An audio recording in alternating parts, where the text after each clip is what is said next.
Maganda ba? Di para sa iyan.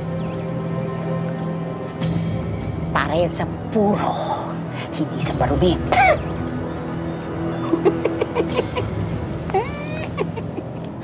Lola! La, anong ginagawa mo dyan, Lola? Sa liwanag, kamukhang-kamukha mong ina mo. Natatandaan ko haliparot ng babaeng yon. Hinalina niya si Carlos. Siya ang umagaw sa ama mo, kaya ako tinalikuran ng anak ko.